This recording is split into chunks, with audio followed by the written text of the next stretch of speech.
olwaleero ebbugumu lyeyongedde mu kukyala kwa Katikkiro abadde basuza abantu ku Tebuukye bakwatiddwa kyokka n'abazadde balabuddwa ku ngeri gye bakuzaamu abaana baabwe. Nkweyanziza munnange eyeekuumira ku 89/2/87 CBS Emmanduso radio y'abavubuka b'omulembe Omutebi akaddeke kano nkutuuseko amawulire g'Abannakeezimbira.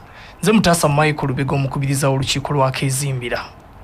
Ng'ebula ennaku mbale bubazi Kamalabyonna wa Buganda ow'ekitiibwa Charles Peter Mayiga ayolekera ebitundu by'embaale okulambula bannankobaza-mbogo n'abaana ba Buganda abawangaalira eyo ebbugumu lyeyongedde mu nteekateeka eno nga bannankobaza-mbogo okwetoolola Uganda yonna bakunze bannaabwe okwenyigira mu nteekateeka eno.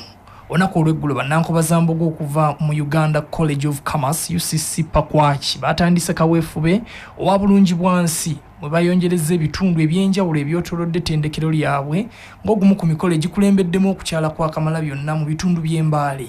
Amyuka ssentebe wa UCC Pakwach omukyala Nabukenya Lilian akinogaanyizza nti okukuuma obutonde bw'ensi kyankizo era bw'atyo n'akoola bannankobaza-mbogo okweyiwa embaale ng'ennaku z'omwezi 10 ne 11 omwezi guno ogw'omwenda baanirize mu kuumaddamula mu kitiibwa. Kisenyi Eddie munnamawulire wa Nkobaza-mbogo mu ggwanga yakusakidde eggulire eryo ku lw'Abannakeezimbira.